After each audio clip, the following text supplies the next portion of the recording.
சர்க்கரை நோயாளிகள் இரத்த பரிசோதனை செய்கிற 10 தவறுகள் என்ன? சர்க்கரை வைத்தியத்தில் இரத்த பரிசோதனை ரொம்ப முக்கியம். இந்த இரத்த பரிசோதனையில் தப்பு நடந்துச்சுன்னா வைத்திய முறையே மாறி போயிடும். இந்த இரத்த பரிசோதனையில் நடக்கக்கூடிய தவறுகள் என்ன?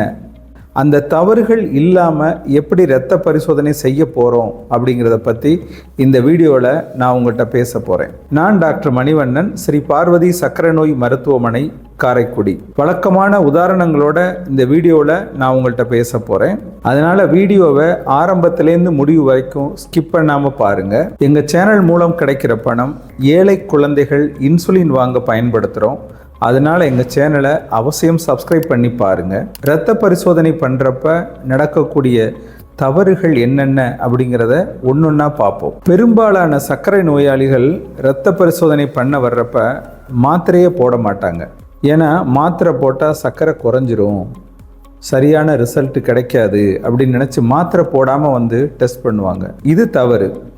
சர்க்கரை இருக்கிறவங்க மாத்திரை போட்டுட்டு அந்த மாத்திரையில் சர்க்கரை கட்டுப்பாட்டில் இருக்கா அப்படிங்கிறத தான் நம்ம பார்க்கணும். அப்போ தான் நம்மளுடைய உணவு முறை, நம்ம செய்கிற உடற்பயிற்சி, நம்ம சாப்பிட்ற மாத்திரை, இது எல்லாமே சேர்ந்து சர்க்கரையை கட்டுப்படுத்துதா அப்படிங்கிறத நம்ம கண்டுபிடிக்க முடியும். இதை நான் பேஷண்ட்டை எப்படி சொல்லுவேன்னா, ஒரு கடையில் போய் சட்டை வாங்குறீங்க. அந்த சட்டையை வாங்கினோம்னா அந்த கடையில் போய் ட்ரையல் ரூமில் சட்டையை போட்டு பார்த்து சட்டை நமக்கு ஃபிட்டாக இருக்கா அப்படின்னு பார்த்துட்டு வாங்குவோம். அது மாதிரி தான் நம்ம சாப்பிட்ற மாத்திரை சர்க்கரையை கட்டுப்படுத்துதா அப்படிங்கிறத நம்ம பண்ணுற இரத்த பரிசோதனை தான் நமக்கு தெரிய வரும். அதனால் எல்லா சுகர் பேஷண்ட்டும் டெஸ்ட் பண்ணுற அன்னைக்கு காலையில் வரைக்கும் மாத்திரை அவசியம் போட்டுட்டு டெஸ்ட் பண்ணுங்கள். புதுசாக ஒரு சர்க்கரை நோயாளி எனக்கு சர்க்கரை இருக்கா அப்படின்னு பார்க்கணும் அப்படின்னு நினச்சா மட்டும்தான் மாத்திரை போட தேவையில்லை. சர்க்கரை ரெகுலராக பார்க்குறவங்க மாத்திரை போட்டுட்டு தான் நம்ம டெஸ்ட் பண்ணணும். இது பற்றியெல்லாம் விளக்கமாக நான் நோய்களின் தாய் அப்படின்ற பேரில் ஒரு புத்தகம் எழுதியிருக்கிறேன். இந்த புத்தகம் உங்களுக்கு வேணும்னா இந்த டிஸ்பிளேயில் தெரிகிற நம்பருக்கு நீங்கள் ஃபோன் பண்ணியோ அல்லது வாட்ஸ்அப்பில் புக் வேணும் அப்படின்னு ஒரு மெசேஜ் போட்டோ கொரியர் மூலம் இந்த புத்தகத்தை பெற்றுக்கொள்ளலாம். அடுத்து இரண்டாவது தவறு, வெறும் வயிற்றில், அதாவது ஃபாஸ்டிங் பிளட் சுகர் பண்ண வர்றப்ப ஏதாவது காஃபியோ டீயோ குடிச்சிட்டு வந்துடுவாங்க. அது தவறு. குறைஞ்சது 8 மணி நேரம் எதுவும் சாப்பிடாமல் இருக்கணும். நைட்டில் 10 மணிக்கு நம்ம சாப்பிட்டோம்னா காலையில் 6 மணிக்கு இரத்த பரிசோதனை செய்யலாம். இந்த மாதிரி குறைஞ்சது 8 மணி நேரம் நம்ம வெறுவயிறாக இருக்கணும். நார்மலாக வெறும் வயிற்றில் எடுக்கிற பரிசோதனை 80லேருந்து 110 வரைக்கும் இருக்கலாம். அதிகபட்சம் 120 வரைக்கும் இருக்கலாம். அதுக்கு மேலே போனால் சர்க்கரை கூட இருக்குது அப்படின்னு பொருள். மூணாவது தவறு, சாப்பிட்டு 2 மணி நேரம் கழித்து எடுக்கக்கூடிய போஸ்ட்பாண்டியல் பிளட் சுகரில் நடக்கிற தவறு. சில மருத்துவமனைகளில் சில லேபில் 1.5 மணி நேரத்தில் பரிசோதனை பண்ணணும் அப்படின்னு சொல்லுவாங்க. நான் தெளிவாக சொல்கிறேன், 2 மணி நேரத்தில் பரிசோதனை பண்ணணும். நீங்கள் காலை உணவு ஒரு 8 மணிக்கு எடுத்துட்டிங்கன்னா உங்களுடைய பிளட் சுகர் 10 மணிக்கு நம்ம பார்க்கணும். உணவு எடுத்துட்டு நம்ம ரொட்டீனாக சாப்பிட்ற மாத்திரைகளும் போட்டுட்டு ஒரு 10 மணிக்கு நம்ம பிளட்டை எடுக்கிறோம்னா 9:30 மணிக்கே நீங்கள் லேபுக்கோ ஹாஸ்பிட்டலுக்கோ போயிருங்க.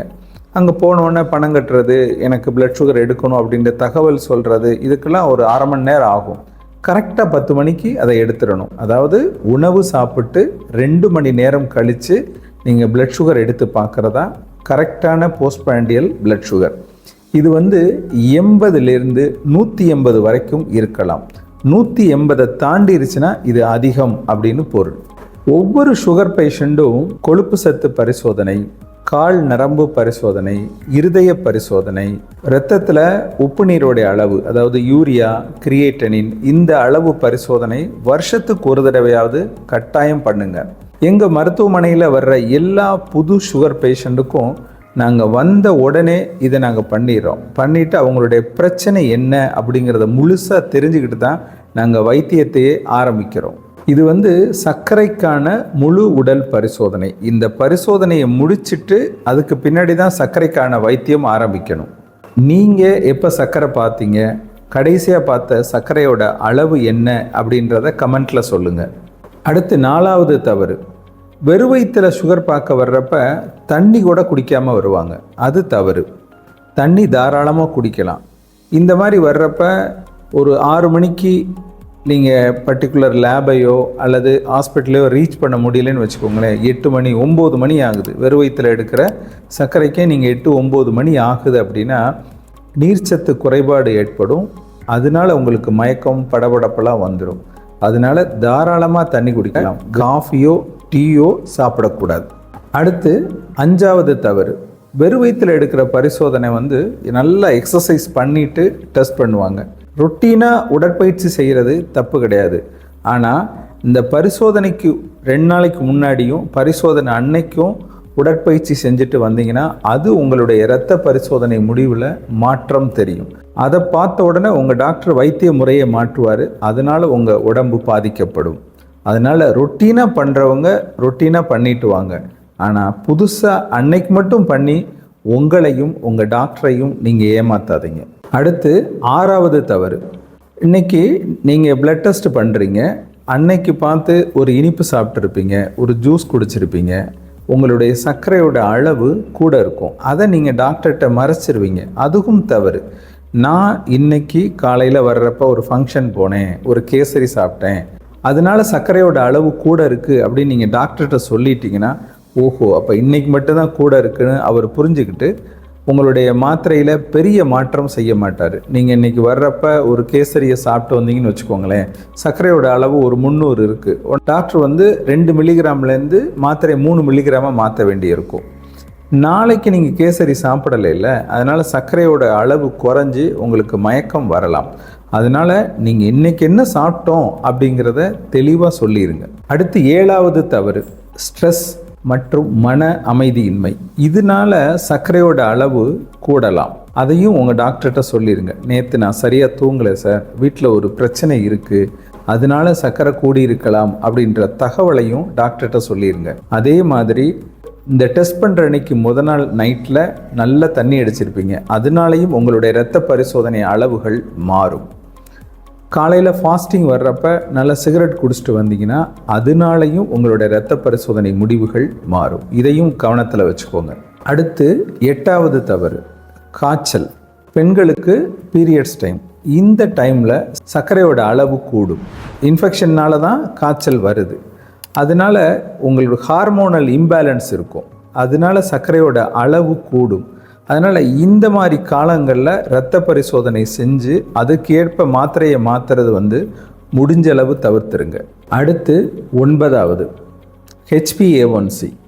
இந்த HbA1c பரிசோதனை 3 மாதத்துக்கு ஒருக்க செஞ்சாலே போதுமானது. இது வந்து போன தடவை எனக்கு 10 இருந்துச்சு, 1 மாதத்தில் திருப்பி பார்த்துட்டு எனக்கு நார்மலுக்கு வரணும் அப்படின்னு டாக்டரோட சண்டை போடாதீங்க. ஏன்னா இந்த 3 மாதம் ஆவரேஜ் சர்க்கரை குறையிறதுக்கு 3 மாதம் ஆகும் அப்படிங்கிறத நினைவில் வச்சுக்கோங்க. இந்த HbA1c பரிசோதனைக்கு நேரம் காலம் முக்கியம் இல்லை, எந்த டைம்லையும் நீங்கள் பார்க்கலாம். இதோட நார்மல் அப்படிங்கிறது 7.5 வரைக்கும் இருக்கலாம். அதுக்கு மேலே போச்சு அப்படின்னா சர்க்கரை கூட இருக்குது அப்படின்னு பொருள். பொதுவாக சுகர் பேஷண்ட் வந்து 2 மாதத்துக்கு ஒருக்க ஹாஸ்பிட்டலுக்கு போங்க, டாக்டரை பாருங்கள் அப்படின்னு நான் பல வீடியோக்களில் சொல்லியிருக்கிறேன். அப்படி போக முடியாதவங்க ஒரு 3 மாதத்துக்கு ஒருக்க அல்லது வருஷத்துக்கு 3 தடவையாவது ஹாஸ்பிட்டலுக்கு போய் இந்த HbA1c பரிசோதனையை கட்டாயம் பண்ணிக்கோங்க. அடுத்து 10வது குளுக்கோமீட்டர். நிறைய சுகர் பேஷண்ட்டு யூடியூப் சேனலில் வந்து கேட்குற கேள்வி வந்து, இந்த குளுக்கோமீட்டரில் டெஸ்ட் பண்ணுறது நார்மலாக இருக்குமா சார் அப்படின்னு கேட்குறாங்க. அதாவது குளுக்கோமீட்டர் டெஸ்ட் பண்ணுறப்ப நல்ல கம்பெனியோட குளுக்கோமீட்டரில் டெஸ்ட் பண்ணோம்னா அந்த பரிசோதனைக்கும் லேபில் எடுக்கக்கூடிய பரிசோதனைக்கும் ஒரு 20லேருந்து 30 வித்தியாசம் இருக்கலாம். அதுக்கு மேலே இருக்க வாய்ப்பில்லை. இப்போ சுகருடைய அளவு வந்து 80லேருந்து 180 வரைக்கும் நார்மல் அப்படின்னு நம்ம சொல்கிறோம்.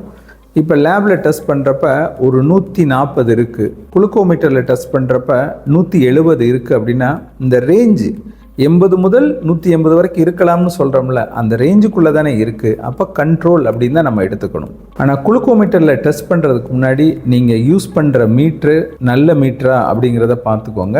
நீங்கள் பயன்படுத்துகிற ஸ்ட்ரிப்பு எக்ஸ்பைரி ஆயிடுச்சா அப்படிங்கிறதையும் பார்த்துக்கோங்க. எக்ஸ்பைரி ஆயிருந்தால் அதுவும் தவறான முடிவுகளை காட்டும். எல்லா சுகர் பேஷண்ட்டும் வீட்டில் அவசியம் ஒரு குளுக்கோமீட்டர் வாங்கி வச்சுக்கோங்க.